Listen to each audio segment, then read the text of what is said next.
telah terjadi tindak pidana kekerasan dan pemerkosaan yang dilakukan oleh seorang bos koperasi atau jasa uang pinjam di daerah Brebes, Jawa Tengah.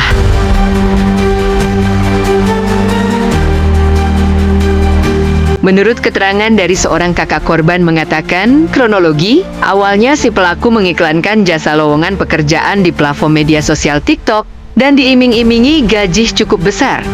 Lalu si korban tergiur dengan ajakan si pelaku tersebut. Setelah si korban bekerja di tempat si pelaku naas, si korban tersebut mendapati perlakuan yang tidak pantas terhadap si korban oleh seorang bos koperasi itu. Pihak keluarga pun telah melaporkan kasus ini kepada pihak kepolisian Brebes, Jawa Tengah. Namun saat ada panggilan dari pihak pengadilan menyatakan kasus tersebut akan dibawa secara jalur damai antara korban dan pelaku. Tetapi pihak keluarga korban menolak undangan dari pengadilan. Pasalnya, keluarga korban meminta kasus tersebut terus berlanjut, tidak ada kata damai. Lalu kakak korban beserta kuasa hukumnya meminta bantuan kepada Presiden Prabowo dan kepada Kapolda Jawa Tengah untuk menindaklanjuti si pelaku ke ranah hukum. Berikut penjelasannya.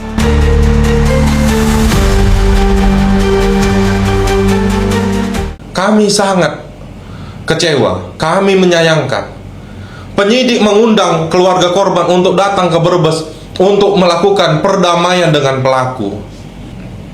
Padahal Undang-Undang 12/2022 Pasal 23 tentang tindak pidana kekerasan seksual jelas mengatakan bahwa tidak ada proses penyelesaian perkara TPKS di luar peradilan.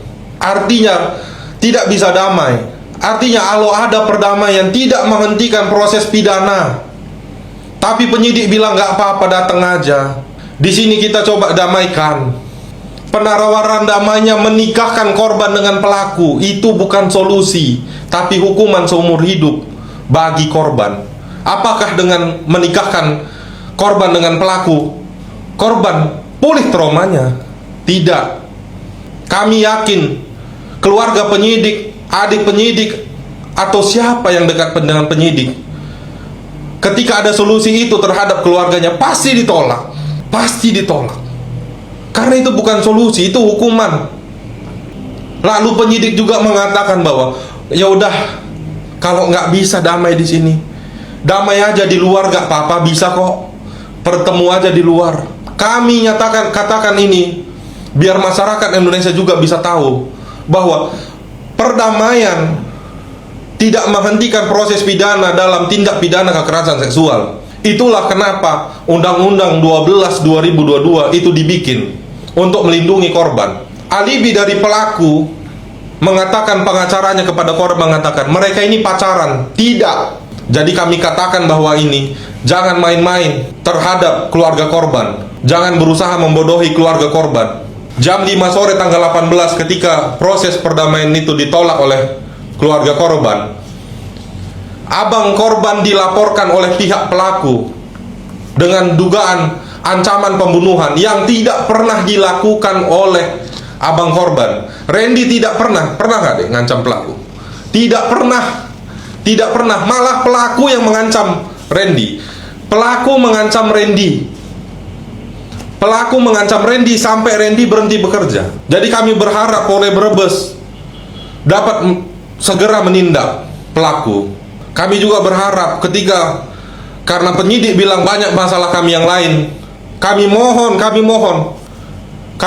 kepada Pak Kapolda Jawa Tengah dapat menarik perkara ini.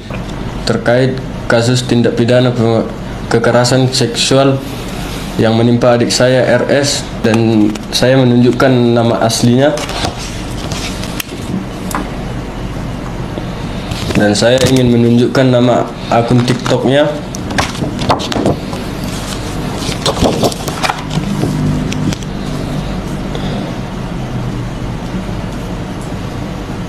Dan di sini si pelaku, dia adalah bos koperasi dan ingin membuka loker kepada cewek-cewek, dan saya tidak ingin menambah korban yang lain. Ini foto si pelaku.